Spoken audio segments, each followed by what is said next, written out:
जय महाराष्ट्र. जय महाराष्ट्र. समोरून ज्या जोरदारपणे जय महाराष्ट्राची गर्जना झालेली आहे त्याच्यामुळे महाराष्ट्रातल्या आणि देशातल्या तमाम मराठी जनांना, हिंदू जनांना लक्षात आलं असेल माझ्यासमोर कोण बसलाय. कारण जय महाराष्ट्र आवाज घुमवणारे बाळासाहेब ठाकरे, त्यानंतर उद्धवजी ठाकरे आज या स्टुडिओमध्ये आपल्याबरोबर उपस्थित आहेत. गेल्या 1 महिन्यापासून महाराष्ट्रात, देशात जे एक राजकीय वादळ निर्माण झाल्याचा भास निर्माण केले जातोय त्याचे संपूर्ण केंद्रबिंदू उद्धव ठाकरे आहेत. आणि ज्यांना प्रतीक्षा होती मोठ्या प्रमाणात की उद्धव ठाकरे कधी बोलतील या सगळ्या विषयावर आणि लोकांच्या प्रश्नांना थेटपणे कधी उत्तरं देतील, अशी बहुचर्चित आणि बहुप्रतीक्षित असलेली मुलाखत आज ते सामनासाठी देत आहेत. उद्धवजी, मी आपलं स्वागत करतो. फार नमनाला घडावर तेल न घालता थेट प्रश्नाकडे आपण येऊया. कारण गेल्या काही दिवसात महाराष्ट्रात आणि देशात ज्या घडामोडी घडवल्या जात आहेत त्याच्यामुळे महाराष्ट्राचं समाजमन अस्वस्थ आहे. आपण किती अस्वस्थ आहात किंवा आपली भूमिका पुढे काय आहे, यातून शिवसेना कशी पुढे जाईल, अशा अनेक प्रश्नांचं काहू या राज्याच्या मनामध्ये, जनतेच्या मनात नाही, महाराष्ट्राच्या मनामध्ये मारलेलं आहे. पण तरीही मला आज तुम्ही खूप रिलॅक्स दिसताय उद्धव साहेब. म्हणजे मला याचं कारण समजत नाही की आज मी आपल्याला पाहतोय का गेले काही दिवस पाहतोय आपल्या चेहऱ्यावर कोणताही तणाव दिसत नाही आणि आपण अत्यंत मोकळेपणाने इथं आलात आणि बोलताय. हे काय रहस्य आहे? हे रहस्य साहजिकच आहे. माझी माँ आणि शिवसेना प्रमुख बाळासाहेब यांच्याकडनं आलेले एक हे रसायन आहे. माँ म्हटल्यानंतर शांत, सौम्य, संयम, आणि साहजिकच आहे बाळासाहेब म्हटल्यानंतर वर्णन करण्याची आवश्यकता नाही आहे. आज जवळपास 1 वर्षानंतर आपण भेटतो आहोत. होय. मला आठवतंय गेल्या वर्षी या दिवसात जेव्हा आपली मुलाखत घेतली होती तेव्हा कोरोनाचा कहर हा वरखाली होत होता. त्या कोरोनामध्ये जे काय करता येणं शक्य होतं ते मी राज्याचा मुख्यमंत्री म्हणून आणि अभिमानाने सांगेन की माझ्या राज्याचा कुटुंब प्रमुख म्हणून मी केलं. त्याच्यानंतर आता पाहिलं असाल, कारण त्यावेळेला लॉकडाऊन होता, मंदिरं बंद होती, सणासुदींना बंदी होती. पण यावर्षी आपण पहिली पंढरपूरच्या वारी, तिला परवानगी दिली म्हणण्यापेक्षा तिच्यामध्ये कोणताही अडथळा येऊ दिला नाही आणि जल्लोषात ती पार पाडली. म्हणजे पुन्हा एकदा सणासुदीला सुरुवात झालेली आहे. आता दहीहंडी येईल, गणपती येतील, नवरात्री येईल, दिवाळी येईल. पुन्हा एकदा आपल्या आयुष्यामध्ये उत्सव, उत्साह आणि आनंद याची सुरुवात झालेली आहे. एक मध्ये जणू काही पॉज बटन दाबलं गेलं होतं. आपल्या सगळ्यांच्या सहकार्याने आपण कोरोनातून आणि त्या संकटातून बाहेर पडलो. मला आनंद आहे. आता आपण सुरुवातीला जे म्हटलं की एक वादळ आल्याचा आभास होतोय. वादळ म्हटल्यानंतर पालापाचोळा उडतो. तो पालापाचोळा उडतोय सध्या, आणि तो पालापाचोळा एकदा बसला की खरं दृश्य हे लोकांसमोर नक्कीच येणार आहे. मी शांत कसा, तर मला चिंता नाही आहे. चिंता माझी नाही आहे, शिवसेनेची तर बिलकुल नाही आहे. हां, थोडीफार जी आहे ती नक्कीच मराठी माणसांची आणि हिंदूंची आहेच, हिंदुत्वाची आहे. ह्याचं कारण हिंदू द्वेष्टे हे आपल्या घरातच आहेत. मराठी द्वेष्टे, मराठी माणसाची एकजूट तुटावी, फुटावी, हिंदूंमध्ये फूट पडावी, आणि जी मेहनत माननीय शिवसेना प्रमुखांनी हयातभर केली मराठी माणसाची एकजूट करण्यासाठी, हिंदुत्वाची, हिंदूंची एकजूट करण्यासाठी, ती आपल्याच काही कपाळकरंट्यांच्या हातनं तोडावी, मोडावी असा हा प्रयत्न केला जातोय. ती मला एक चिंता आहे.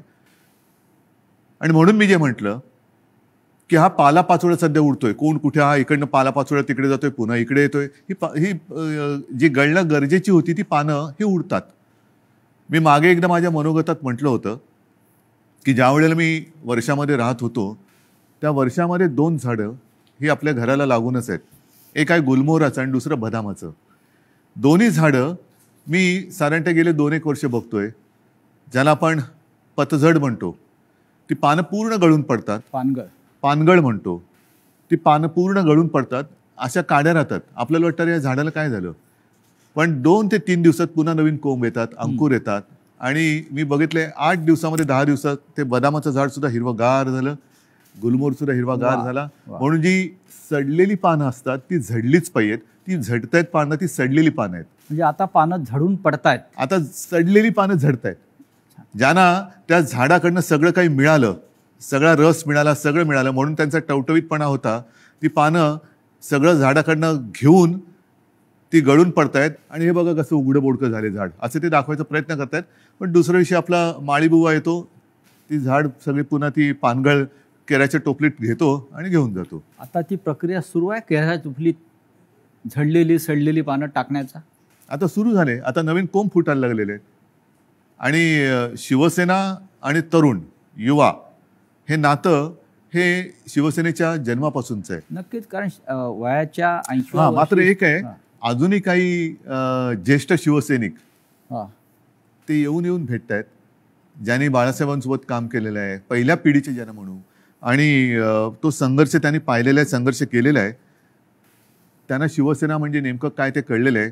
त्यांना आत्तापर्यंत अनेकांना शिवसेनेकडनं काही मिळावं अशी अपेक्षाच नव्हती, आजही नाही आहे, पण ते येऊन आशीर्वाद देत आहेत. तुम्ही आता मगाशी वर्षाचा उल्लेख केलात, मलबार हिलवरचं वर्षा बंगला, मुख्यमंत्र्यांचं निवासस्थान. आणि मगाशी मी आपल्याला म्हटलं की आपण खूप रिलॅक्स दिसत आहे, पण मला असं दिसतं आहे की मलबार हिलवरून आपण परत मातोश्रीला आल्यावर जास्त रिलॅक्स, जास्त माझं घर आहे ते. म्हणजे मी तुम्हाला एक सांगतो मुद्दामून, ह्या काही हे माझे अनुभव आहेत. जेव्हा माझी शस्त्रक्रिया झाली, 2 शस्त्रक्रिया झाल्या होत्या, तो एक अनुभव माझा वेगळा आहे. कधीतरी तो फार विचित्र अनुभवातून मी गेलो आणि ठीक आहे.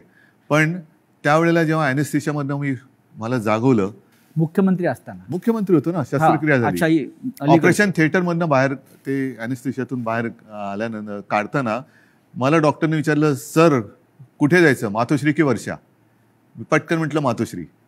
आणि मग डॉक्टरने सांगितलं, डॉक्टर मला तुम्ही गुंगीत सुद्धा विचारलं असतं ना ॲनेस्थेशिया दिल्यानंतर सुद्धा, तरी मी मातोश्री हेच उत्तर दिलं असतं.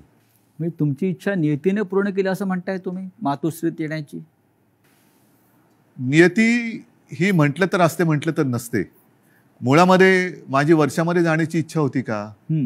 ह्याचा अर्थ ते आता मुख्यमंत्रीपद गेले म्हणून मी वाईट असं नाही, ते एक वैभव आहे. म्हणजे त्या मुख्यमंत्रीपदाचा, वर्षाचा मी अजिबात अनादर करणार नाही. ती एक वेगळी वैभवशाली वस्तू आहे. महाराष्ट्राचं मुख्यमंत्रीपद हे मोठं वैभवशाली पद आहे, जबाबदारीचं पद आहे. त्याचं पूर्ण आदर ठेवून मी कधीच वैयक्तिक अशी स्वप्न बघितली नव्हती. पण त्यावेळेला जे घडलं ते आजच्या लोकांना, ज्यांना आपण विश्वासघातकी म्हणू, त्यांना ते पूर्ण माहिती आहे कसा पाठीत वार केला गेला आणि कोणत्या परिस्थितीत महाविकास आघाडीला आपल्याला जन्म द्यावा लागला. हो, पण तुम्ही इस्पितळात असताना, तुम्ही गुंगीत असताना तुमचं सरकार पाडण्याचा प्रयत्न होत होता. त्या विषयावर बोलू का? असं साधारण तुम्ही सुद्धा, कारण मला कुठेही त्या माझ्या अनुभवातनं सहानुभूती नकोय. तो फार वाईट अनुभव होता.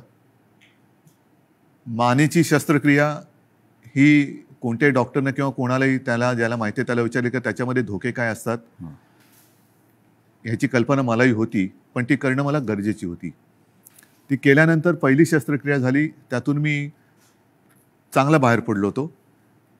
अचानक एक 5-7 दिवसानंतर सकाळी जाग आल्यानंतर, खरं म्हणजे त्या दिवशी मला डॉक्टरने सांगितलं होतं की उद्धवजी उद्या आपल्याला जिना चढायचं आहे. तर मी मानसिक तयारीत होतो की आज जिना चढायचं, एक पाऊल पुढे जायचं आहे.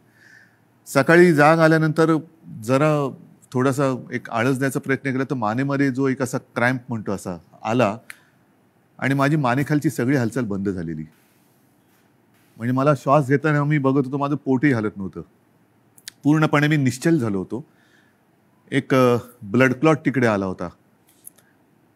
सुदैवाने डॉक्टर वगैरे सगळे जागेवर होते आणि ज्याला तो गोल्डन आवर म्हणतात, त्या गोल्डन आवरमध्ये ते ऑपरेशन झालं, म्हणून मी तुमच्यासमोर आज उभा आहे. त्या काळामध्ये माझ्या कानावर येत होतं, माझे हातपाय हलत नव्हते, बोटं हलत नव्हती. सगळ्यात टेन्शन मला होतं की समजा कुठे काय डास चावला, मुंगी चावलं तर खाजवायचं कसं. म्हणजे हा एक वेगळा विचित्र भाग होता. पण त्या काळात माझ्या कानावर येत होतं की काही जण मी बरा व्हावा म्हणून देवावरती अभिषेक करत होते. आणि काही जण मी असाच राहावा म्हणून देव पाण्यात बुडून बसले होते. देव पाण्यात बुडून बसलेले लोक आता पक्ष बुडवायला निघालेत. आणि तेव्हा हे पसरवलं जात होतं की हा काय आता उभा नाही राहत, आपलं काय होणार, तुझं काय होणार. म्हणजे ज्या काळामध्ये आपल्या पक्षाला सावरण्याची वेळ होती, आपला मी पक्षप्रमुख, कुटुंब प्रमुख, शस्त्रक्रिया झाल्यानंतर माझी हालचाल होत नव्हती, त्या काळामध्ये ह्यांच्या हालचाली जोरात होत होत्या.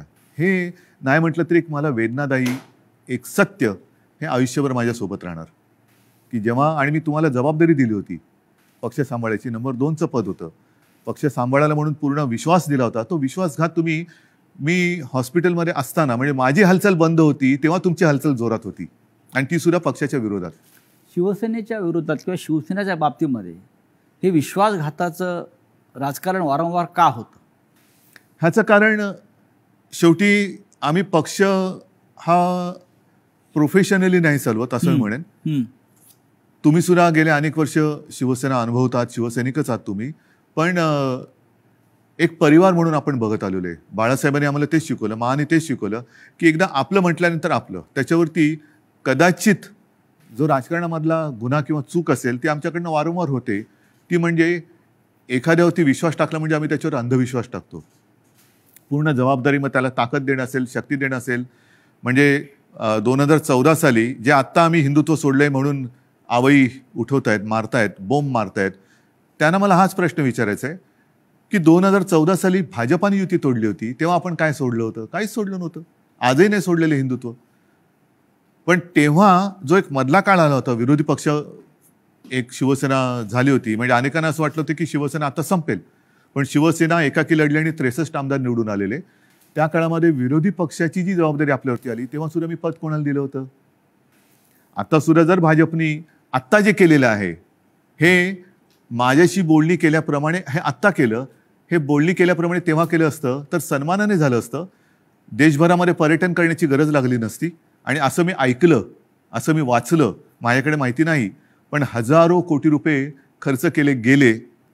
विमानांचा खर्च, हॉटेलचा खर्च, हे त्याच्यानंतर काही आणखीन अतिरिक्त खर्च म्हणजे खोक्यातला असेल, त्या खोक्यात काय दडलंय हे ज्याचं त्याला माहीत, देणाऱ्याला आणि घेणाऱ्याला कळलं असेल. पण हे फुकटात झालं असतं ना, आणि सन्मानाने झालं असतं. हेच तर मी सांगत होतो. मग का घडवलं? कारण त्यांना शिवसेना संपवायची आहे. जे शिवसेनेबरोबर ठरवलं होतं 2.5 वर्षाचं मुख्यमंत्री पद, हेच तर तुम्ही आता केलं. आणि ते जर केलं असतं तर निदान 5 वर्षामध्ये भारतीय जनता पक्षाला एकदा तरी 2.5 वर्षात मुख्यमंत्रीपद मिळालं असतं. ही जी काय आता सोंगढोंग करतायत आम्ही शिवसेनेला, आता ही शिवसेना ते म्हणतात ती शिवसेना नाहीये. हे सगळं तोडफोड करून त्यांचं समाधान होत नाही. त्यांना शिवसेना संपवायची आहे. यांचा वापर करून ते शिवसेना संपवायला का संपवायचे असं वाटतं आपल्याला? आतापर्यंत गेल्या 56 वर्षात शिवसेना संपवण्याचे प्रयत्न अनेक आणि प्रत्येक वेळेला शिवसेना अधिक जोमाने आणि तेजाने उभी राहिलेली आहे. आता सुद्धा त्यांना हिंदुत्वामध्ये भागीदार नको असेल, पण माझं नेहमी असंच म्हणणं आहे की शिवसेना प्रमुखांनी हिंदुत्वासाठी राजकारण केलं, कारण हिंदुत्व मजबूत व्हायला. हे जे करतायत ते राजकारणासाठी हिंदुत्व वापरतायत. हा आमच्या आणि त्यांच्या हिंदुत्वातला फरक, जे विचारतात ना तुमचं आणि भाजपचं हिंदुत्वामध्ये फरक काय, तो हा आहे.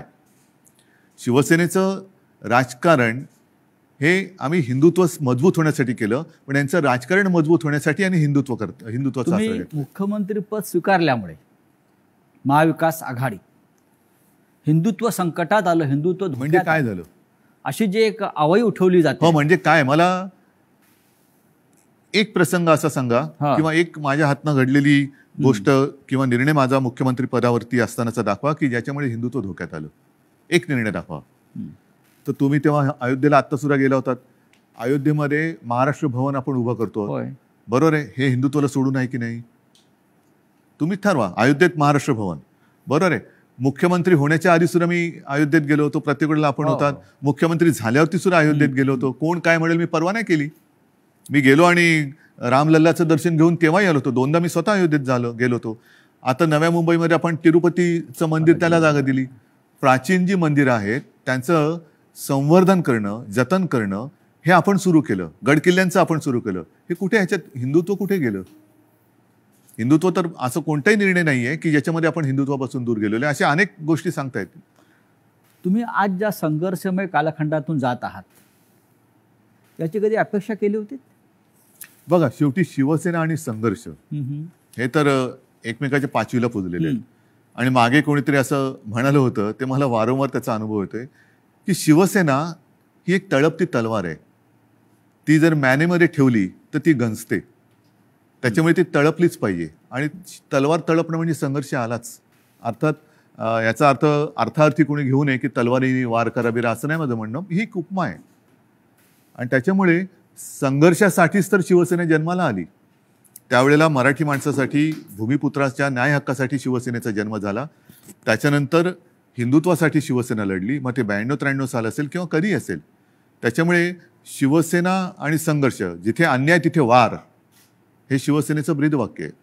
ज्या ठाण्यानं शिवसेनेला पहिली ताकद दिली, म्हणजे शिवसेना प्रमुख बाळासाहेब ठाकरे आणि ठाण्यांचं एक भावनिक नातं होतं. एक पहिला भगवा झेंडा जो आहे हा ठाण्यात फडकला आणि बाळासाहेब अभिमानानं त्यांच्या संपूर्ण कालखंडात जीवनात त्या सांगत राहिले की ठाण्यानं मला पहिली सत्ता दिली. त्याच ठाण्यातून शिवसेनेला आव्हान उभं राहिलं. ठाणेकर सुज्ञ आहेत. हे जे पालापाचोळा जो आहे ते म्हणजे काय ठाणेकर नाहीत. ठाणेकर आणि ठाणेकर नागरिक, शिवसेनेचे ठाणे आणि ठाण्याची शिवसेना, हे जे नातं आहे ना, हे ह्या पालापाचोळ्याला तोडता नाही येणार. त्याच्यामुळे मी तर म्हणेन पूर्ण महाराष्ट्र आणि ठाणं सुद्धा अर्थात त्याच्यात आलं, मुंबई सुद्धा आली, सगळेजण निवडणुकांची वाट बघतायत. आणि म्हणून माझं मत हेच आहे की याच्या पुढे एक असा कायदा झाला पाहिजे की ज्यांना कोणाला युती करायची असेल त्या दोन्ही पक्षांचं, 3 पक्षांचं, 10 पक्षांचं जे काय कडबोळ तुम्हाला करायचं असेल ते करा. मात्र तुमच्यामध्ये करार मदार काय झालेला आहे तो जनतेसमोर ठेवा. जागा वाटप किती होणार आहे, कोणत्या ध्येयावरती, धोरणावरती तुम्ही युती करणार आहात, काय पुढे करणार आहात, हे करा. म्हणजे काय झालं असतं, एक तर जे माझं आणि भारतीय जनता पक्षाचं ठरलं होतं ते जे आता आधी नाकारून आता त्यांनी ते केलं, हे आधी जनतेसमोर उघडपणाने आलं असतं. दुसरी गोष्ट, निवडणुकीनंतर जे काय त्यामुळे मला करावं लागलं, महाविकास आघाडीचा जन्म नसता झाला. तो महाविकास आघाडीचा जन्म आम्ही दिला तेव्हा सुद्धा तुम्ही बघितलं की आम्ही शपथ जी मी घेतली ती शिवतीर्थावरती घेतली.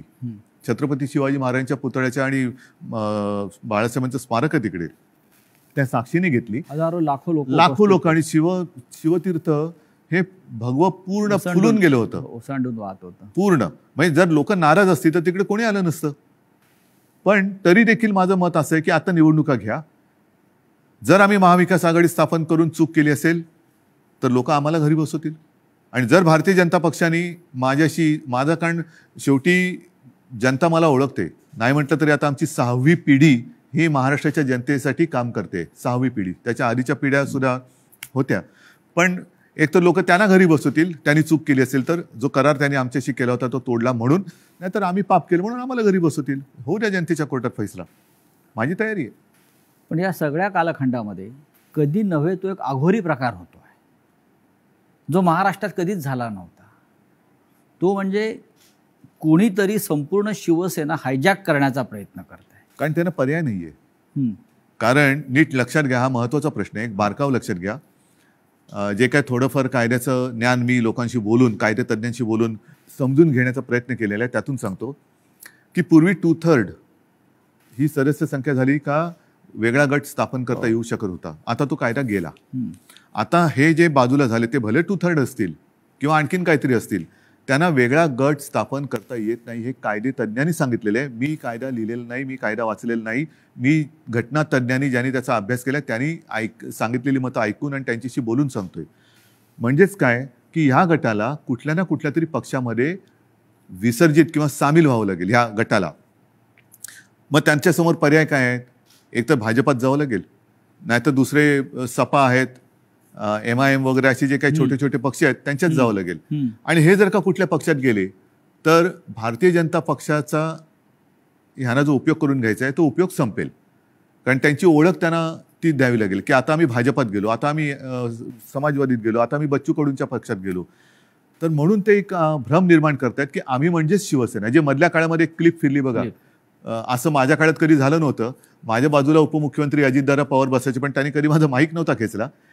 काही वेळेला त्यांना अधिक त्यांच्याकडे माहिती असायची अर्थसंकल्प किंवा काय, तर मी त्यांना सांगायचो की दादा तुम्ही उत्तर द्या, पण माझ्याकडनं कोणी माईक नाही खेचला. माईक खेचणं, तुम्ही ठाकरे आहात तो तर भाग झालाच, पण एक आमच्या महाविकास आघाडीमध्ये एक सभ्यता होती आणि समन्वय होता. असो, त्याच्यावरती नंतर बोलायचं तर मी बोलेन. पण त्याच्यामध्ये जे उपमुख्यमंत्री बोलले की हे म्हणजे शिवसेना, म्हणजेच त्यांचा डाव असा आहे की शिवसैनिकांमध्येच लढाई लावायची, शिवसेना खतम करायची. एकदा का काम संपलं की पालापाचोळा तुम्ही जे मगाशी म्हणालात तो टोपलीत भरला की नेऊन टाकायचा. पण त्यांचा अशी योजना होती की बाळासाहेब ठाकरेंनंतर ही शिवसेना परत खतम करायचीच त्यांचं स्वप्न होतं, पण बाळासाहेबांनंतर तुम्ही शिवसेना उभी केली. त्यांच्या पोटात तेच दुखतंय. त्यांना शिवसेना आणि ठाकरे वेगळे करायचे, जसं गांधी आणि काँग्रेस आणि त्यांच्यात एक तुम्ही बघा, मला टीकात्मक केवळ बोलायचं म्हणून मी बोलत नाही, पण दुसरे जे आता सरदार वल्लभभाई पटेल, सुभाष बाबू, तसं बाळासाहेब, हे स्वतःचेच म्हणून आता लोकांसमोर आणायचं. म्हणजे आपल्याकडनं काही आदर्श निर्माण नाही झाला तर दुसऱ्यांचे जसं पक्ष फोडतायत तसं आदर्श फोडायचे, आदर्श फोडायचे म्हणा किंवा पळवायचे म्हणा, आणि मग ते आपलेच म्हणून लोकांसमोर जायचं. तसं त्यांचं चाललंय की बाळासाहेबांना त्यांनी मान सन्मान तर दिलाच पाहिजे, नाही तर लोक जोडे मारतील, लोक ठेवणार नाहीत त्यांना जागेवर. कोणी असला आणि तो बाळासाहेबांच्या विरोधात काही बोलला तर लोक हाणतीलच जोडा त्याच्या. तर म्हणून त्यांना बाळासाहेब पाहिजेत, पण आता ठाकरे आणि शिवसेना हे नातं तोडायचं आहे. माझं आव्हान आहे की ठाकरे आणि शिवसेना नातं तोडून दाखवा. मात्र ते करताना माझ्या वडिलांचे फोटो लावून मतं मागू नका. प्रत्येकाला आई वडील असतात आणि त्यांच्याबद्दल मला आदर आहे, मला माझ्या आईवडिलांबद्दल आदर आहे, तसं प्रत्येकानं प्रत्येकाच्या आईवडिलांबद्दल आदर असायला पाहिजे. आता गेल्या आठवड्यात गुरुपौर्णिमा झाली, मी माझ्या वडिलांना आजोबांना गुरु मानतो. प्रत्येकाने पितृदेव भव मातृदेव भव देव मानलं पाहिजे. स्वतःच्या आईवडिलांचे फोटो लावावेत आणि मतं मागावीत. जर आज माझ्या दुर्दैवाने माझे आईवडील माझ्यासोबत असे नाही आहेत, पण ते नेहमी मी माझ्यामध्ये आहे असं मानतो, पण ज्यांची आई आणि वडील हे सुदैवाने त्यांच्यात आहेत, तर मी म्हणेन असा आशीर्वाद पुन्हा दुसरा मिळू शकत नाही. त्यांना घेऊन सभा घ्याव्या, भाषणं करावीत आणि मतं घ्यावीत. माझे वडील काय चोरताय? माझे वडील काय? म्हणजेच काय की तुमच्यात कर्तृत्व नाहीये, तुमच्यात हिंमत नाहीये, तुम्ही मर्द नाही आहात, तुम्ही विश्वासघातकी आहात. आणि लोकांचा, माझा तर केलाच, लोकांचा विश्वासघात करताना बाळासाहेबांच्यावरनं संभ्रम कशाला करतायत?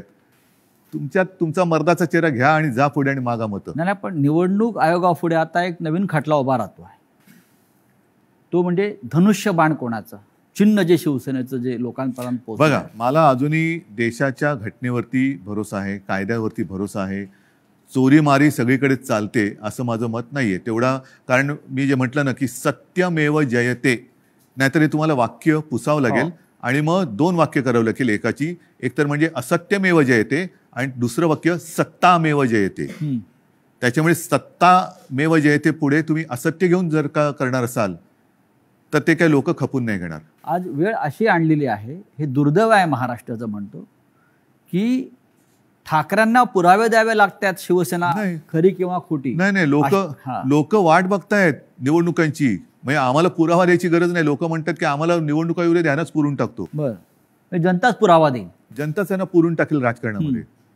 आज जी फूट दिसते शिवसेनेत, अशा प्रकारची फूट याआधी राणे भुजबळांनाही पाडता आली नव्हती. असं का घडलं? ज्यांना मी अधिकार दिले होते, ज्यांना मी म्हणजे त्यावेळेला लोक माझ्या तोंडावर नव्हती बोलत, पण मला कुजबूज ऐकली की अरे काय मुख्यमंत्री, नगरविकास खातं मुख्यमंत्र्याकडे असायला पाहिजे, मलाईदार खातं आहे म्हणतात.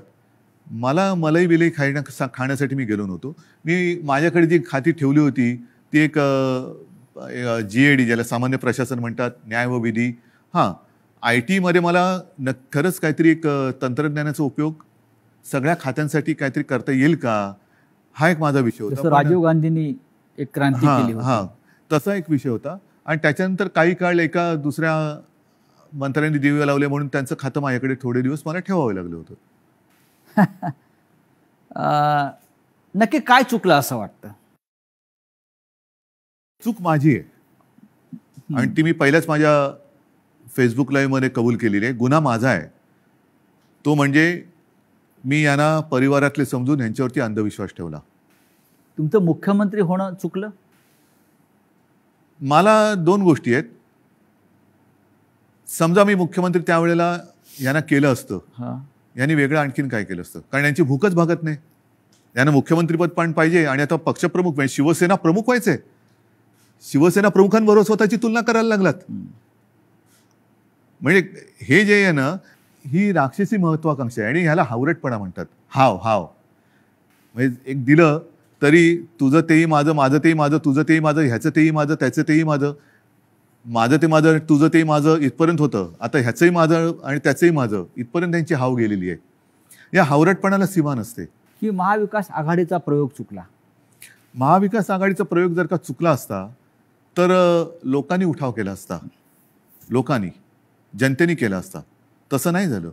जनता ही आनंदी होती कारण आल्याच आम्ही पहिल्यांदा शेतकऱ्यांना कर्जमुक्त केलं होतं. हां, त्याच्यानंतर कोरोना काळामध्ये मी अभिमानाने सांगेन संपूर्ण माझ्या मंत्रिमंडळातील सहकार्यांनी, प्रशासनाने आणि जनतेने उत्तम सहकार्य केलं. म्हणून आणि म्हणूनच ज्या पहिल्या 5 मुख्यमंत्र्यांमध्ये माझं नाव आलं, ते मी माझं नाव नाही मानत, ते जनतेचा मी प्रतिनिधी म्हणून ते नाव आलं होतं. जर समजा यांनी सहकार्य नसतं केलं तर कोण होतो मी कोण होतो? मी एकटा काय कर बरं, मी तर घराच्या बाहेरही पडत नव्हतो कारण घराबाहेर पडायचं नाही हेच मी लोकांना सांगत होतो. जाऊन घोळके करा. फुटीरांचा आक्षेप त्याच्यावरच आहे. जे फुटून गेले आहेत त्यांचा आक्षेप असा आहे की आपण घराबाहेर पडला नाहीत, आपण मंत्रालयात गेला नाहीत आणि आपण त्यांना भेटला नाहीत. तरी सुद्धा घराबाहेर न पडता सुद्धा देशातल्या सर्वोत्तम 5 मुख्यमंत्र्यात नाव का आलं माझं? कारण त्यावेळेला ती परिस्थिती तशी होती. मी स्वतः सांगत होतो घराबाहेर पडू नका आणि लोक ऐकत होते. मी जर का घराबाहेर आजही पडलो आणि केव्हाही पडलो तरी शिवसेना प्रमुखांच्या, माझ्या पूर्वजांच्या आशीर्वादामुळे गर्दी होतेच. म्हणजे मग काय झालं असतं, लोकांसांगे ब्रह्मज्ञान आणि स्वतः कोरडे पाषाण. म्हणजे ती काळाची गरज होती. पण त्याच काळात मी पुन्हा एकदा सांगतो, सुरुवातीच्या काळामध्ये जेव्हा कोरोना आपल्याकडे त्याचा शिरकाव झाला हे कळलं तेव्हा साधारणतः 7,500 ते 8,000 रुग्णशय्या आपल्या राज्यात पूर्ण मिळून होत्या. त्याच्यात ऑक्सिजन बेड्स आले, व्हेंटिलेटर्स आले, कॉमन जे रुग्ण असतात ज्यांना साधारणतः एक थोडी ट्रीटमेंट देऊन घरी जाऊ शकतात, ऑपरेशन नंतरचे असतील, त्याच्यानंतर डायलिसिस असतील. पहिल्या लाटेत आपण ते साधारणतः 8,000 जर का धरले तर ते 3.5 लाखावरती नेले होते. हे घर बसल्या. हॉस्पिटलमध्ये बेड्स नव्हते, रुग्णवाहिका नव्हत्या. कोणी कशा केल्या त्या? कोरोनाच्या टेस्टसाठी आपल्या राज्यात फक्त 2 प्रयोगशाळा होत्या. एक कस्तुरबामध्ये, दुसरे NIV एक पुणे. त्या आपण 600च्या वर केल्या घरी बसून. पण त्याच्याविषयी 50 आमदारांना कौतुक नाही आहे. त्यांना तुम्ही निधी दिलेला नाही म्हणतायत आणि तुम्ही हिंदुत्व सोडलं असं म्हणतायत. त्याच्यामुळे ते सोडून गेले. तुम्ही महाराष्ट्रासाठी जे काय केलेलं आहे, कोरोनाच्या संकटातून राज्याला वाचवलेलं आहे, लोकांना जीवदान दिलेलं आहे. महाराष्ट्रामध्ये नद्यातून प्रेत वाहून तुम्ही दिली नाहीत. त्याचं त्यांना शल्य असेल की असं नाही झालं, हे चुकीचं झालं असं त्यांच्या मते असेल. आणि महाराष्ट्राच्या जनतेला हा मुख्यमंत्री आपल्या कुटुंबातल्या घटक वाटत होता, आपला परिवारातला भाऊ, मुलगा. त्याच्यामुळे मला ह्या विश्वासघातकांना माझ्याबद्दल काय वाटतं ह्याची चिंता नाही आहे. मला माझ्या महाराष्ट्रातल्या जनतेला मी त्यांच्या कुटुंबातला वाटतो. ह्याच्यात असं भाग्य हे फार क्वचित कोणाच्या नशिबी येतं. ते मला नाही वाटत ह्यांच्या नशिबी आलं असेल. कारण ह्यांच्या डोक्यावरती जरी काही पदं आता मिळाली, कारण अजूनही हम तुम एक कमरे में बंद असं यांचं मंत्रिमंडळ आहे, त्याच्यामुळे त्याचा विस्तार कधी होणार आहे माहिती नाही.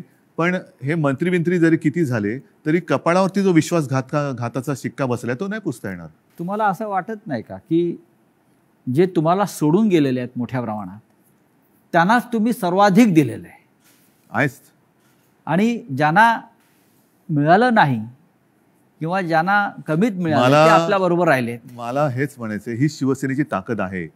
शिवसेनेची ताकद काय की सामान्यांना बाळासाहेबांनी असामान्यत्व दिलं. आता पुन्हा एकदा या सामान्यातून असामान्य लोक घडवण्याची वेळ आलेली आहे. आणि म्हणून मी माझ्या तमाम शिवसैनिकांना आणि माझ्या माता भगिनींना, बांधवांना विनंती करतो की चला परत उठा, आता पुन्हा एकदा सामान्यांना असामान्य बनवूया. कारण हे सारी लोक होती आणि ह्यांना ती चूक, मी पुन्हा तेच म्हणेन की ही चूक माझी आहे की त्यांना ताकद दिली. पण त्या ताकदीने ते उलटा वार नुसता नाही केला, तर राजकारणामध्ये ज्या आईने जन्म दिला त्या आईला गिळायला निघालेली अवलाद आहे. नुसतं आईवरती वार करणारे आपण म्हणत होतो तशी नाहीये ही. राजकारणात ज्यांनी यांना जन्म दिला त्या आईला म्हणजे शिवसेनेला गिळायला निघालेली अवलाद आहे. पण तेवढी ताकद त्यांच्यामध्ये नाहीये, कारण शेवटी आई ही आई असते. नक्कीच. तुम्ही आईचा उल्लेख केला. कालपर्यंत सगळे लोक या शिवसेनेला आपली आईच मानत होती. तुमच्याबरोबर वर्षावरती अनेकांना मी बसलेले बघितले शेवटच्या क्षणापर्यंत. हो, पण आत्ताच तुमचा आधीचा प्रश्न काय होता की मी यांना भेटत नव्हतो. तुम्हाला भेटून ते कधी सुरतला गेले, कोण गोव्याला गेलं, कोण गुवाहाटीला गेलं. 50 खोक्यांची इतकी ताकद असू शकते जी निष्ठा विकत घेऊ जाऊ शकते? निष्ठा नाही विकली जात. विकली जाते ती निष्ठा नसतेच. निष्ठा महाराष्ट्रात पण झाडं आहे, डोंगर आहे, हॉटेल आहे. किती सुंदर आहे महाराष्ट्र. महाराष्ट्र फार ग्रामीण भागातल्या आमदारांना महाराष्ट्राच्या निसर्गाची भुरळ पडत नाही आणि गुवाहाटीच्या निसर्गाची भुरळ पडते. म्हणजे मला कळतच नाही मग तुम्ही महाराष्ट्राच्या मातीत कसे काय जन्माला आलात. ज्या महाराष्ट्राच्या मातीत जन्माला आलात त्या मातीची तुम्हाला ओढ नाही, प्रेम नाही, त्या मातीची तुम्हाला कधी वैभव दिसलं नाहीये काय. मी स्वतः कलाकार आहे. मी माझ्या त्याच्यावरनं सुद्धा त्यावेळेला चेष्टा झाली होती. पण मी गडकिल्ल्यांची फोटोग्राफी केलेली आहे, पंढरपूरच्या वारीची केलेली आहे. आणि त्यावेळेला जो मी महाराष्ट्र बघितला एवढा त्या पावसाळ्याच्या सुमारास मी सगळी फोटोग्राफी केलेली. एवढा नटलेला थटलेला आणि छान काय काय दऱ्या खोऱ्या एवढ्या फुलांनी बहरून जातात. तुम्हाला आम्ही तर शहरी बाबू, तुम्ही ग्रामीण भागातले. तर ग्रामीण भागात राहून तुम्हाला महाराष्ट्राचं सौंदर्य दिसत नाही, त्याचं वर्णन करावं असं कधी वाटलं नाही. आणि डायरेक्ट गुवाहाटी. मी गुवाहाटी का वाईट नाही म्हणत, प्रत्येक प्रदेश चांगला आहे. पण ह्यांना हे काय मातीसाठी करणार. इतिहास काळापासून दिल्ली आणि महाराष्ट्राचा कायम झगडा आहे. मग औरंगजेब, छत्रपती शिवाजी महाराज असतील, संभाजी महाराज असतील, दिल्लीने महाराष्ट्रावर सतत पाठीमागून वार केले किंवा महाराष्ट्र संपवण्याचा प्रयत्न केला. कारण काय हे आता आजही तेच चित्र आहे. ह्याच्या मुळाशी जाण्याची आता गरज वाटते. आजही शिवसेनेचा सूड घेण्यासाठी ते बाळासाहेब ठाकरेंच्या अस्तित्वाला सुरुंग लावत आहे. मान्य, पण ह्याच्या मुळापर्यंत जायची गरज आहे. कारण जोपर्यंत ते दिल्लीत गेले नव्हते तोपर्यंत बाळासाहेब ठाकरेच यांना जपत आले होते. बाळासाहेबच यांना वाचवत आले होते आणि वाचवलं होतं एका हिंदुत्वाच्या ध्यासापायी, वेडापायी. मग दिल्लीत बसल्यावरती असं त्या दिल्लीच्या खुर्चीला काय असं वेगळा काय स्प्रे मारला की काय झालं की तुम्हाला ज्यांनी जपलं त्यांनाच तुम्ही संपवायला निघालात. ज्या शिवसेनेनी बाबरीची जबाबदारी तेव्हा घेतली होती शिवसेना प्रमुखांनी, त्या शिवसेनेला तुम्ही हिंदुत्व सोडलं म्हणून संपवायला निघालात. बरं, आम्ही काँग्रेसबरोबर गेलो म्हणून तुम्ही म्हणता हिंदुत्व सोडलं.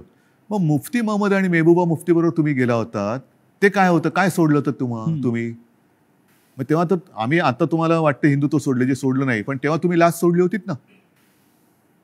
काय मेहबूबा मुफ्ती आज सुद्धा वंदे मातरम म्हणतात, की भारत माता की जय बोलतात. हे माहिती असून सुद्धा तुम्ही मला हे त्यांनी एकदा सांगितलं होतं की तिकडे निवडणुका घेऊन दाखवा असं अतिरेक्यांनी आव्हान दिलं. म्हणून आम्ही निवडणुका घेऊन दाखवल्या. सरकार बनवून दाखवा म्हणून आम्ही त्यांच्याबरोबर सरकार बनवून दाखवलं. पण सरकार बनल्यानंतर मला वाटतं मुफ्ती महम्मद सईदनी अतिरेक्यांचं आणि पाकिस्तानला त्यांनी धन्यवाद दिले होते काश्मीर खोऱ्यात शांततेत निवडणुका होऊ दिल्यामुळे. मग कोणाला काय दाखवलं तुम्ही, कोणाला काय दाखवलं. म्हणजे बरं, आता सुद्धा ते बिहारमध्ये जे बसलेत नितीश कुमार बरोबर, नितीश कुमार हिंदुत्ववादी आहेत का. कारण मला जे आठवतं त्याच्याप्रमाणे त्यांनी एकदा संघमुक्त भारत असा नारा दिला होता. संघमुक्त भारत असं शिवसेनेने कधी दिला नाही. राम मंदिराच्या प्रश्नावर रामविलास पासवान एनडीएतून बाहेर पडले होते, तरी ते त्यांना प्यारे होते. हो, आम्ही तो उलट म्हणत होतो की विशेष कायदा बनवा. 5 वर्ष 7 वर्ष झाली तरी ते विशेष कायदा बनवून राम मंदिर बनवू शकले नाही. ते न्यायालयाने निकाल दिला. या देशातला समस्त विरोधी पक्ष आणि प्रादेशिक पक्ष संपवले जातात आणि मित्र पक्ष पण. आणि हा मित्र पक्ष असं तुम्हाला काय दिसतंय का कारस्थान किंवा अशा प्रकारचं. बघा, मला असं वाटतं हा ज्याचा त्याचा प्रश्न आहे. जे आता सरन्यायाधीश बोललेत मध्ये ओझर तर मी वाचलं की आपल्या देशात विरोधी पक्षाला शत्रू समजू नका. विरोधी पक्षांनी सुद्धा जबाबदारीने वागलं पाहिजे आणि सत्ताधारी पक्षांनी सुद्धा जबाबदारीने वागलं पाहिजे. मी जो काही 2.5 वर्षात अनुभव घेतला मुख्यमंत्री म्हणून, मी विरोधी पक्षांना काही वेळेला मी स्वतः आवाहन केलं की सरकार म्हणून आमचं समजा जर काही आम्ही कुठे कमी पडत असू, आमचं काही चुकत असेल, तुम्ही आमच्या नजरेत आणून द्या. नजरेत आणून द्या. हे काम विरोधी पक्षाचं आहे, कारण ते सुद्धा शेवटी लोकप्रतिनिधी असतात.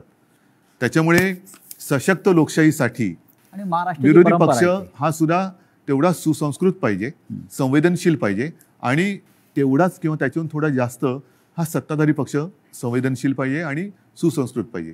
आता हा संवेदनशीलता आणि सुसंस्कृतपणा ही कुठेतरी रसातळाला जायला लागली असं वाटते. कशामुळे? पिढ्या बदलत आहेत आणि सत्तेची हाव. आता काय झालेलं आहे, फास्ट फूडचा जमाना आलेला आहे. हा, तुम्ही फोन केला की 10 मिनिटात, 15 मिनिटात, 20 मिनिटात पार्सल आलंच पाहिजे. तसं मी पक्षात गेलो की मला थोड्या दिवसात काहीतरी मिळालंच पाहिजे. नाही गेलं तर माझ्याकडे दुसरा आहे. या देशामध्ये विरोधी पक्षच राहू नये. मग राज्यामधले शिवसेनेसारखे प्रादेशिक पक्ष असतील किंवा राष्ट्रीय पातळीवरचे काँग्रेससारखे पक्ष असतील, आणि त्यांना संपवण्यासाठी साम दाम दंडभेद ह्यातनं काय साधलं जाणार? म्हणजे केंद्रीय तपास यंत्रणांचा ईडी असेल, सीबीआय असेल, ह्यातनं साधणार काय?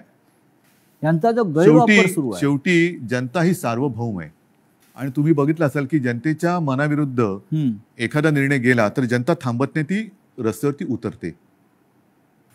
आपण जो संवाद जनतेशी साधत आहोत, मला असं वाटतं जनतेच्या सगळ्या प्रश्नांना आपण भरभरून उत्तरं देताय, मनापासून बोलताय. हा संवाद आपण असाच कायम ठेवू.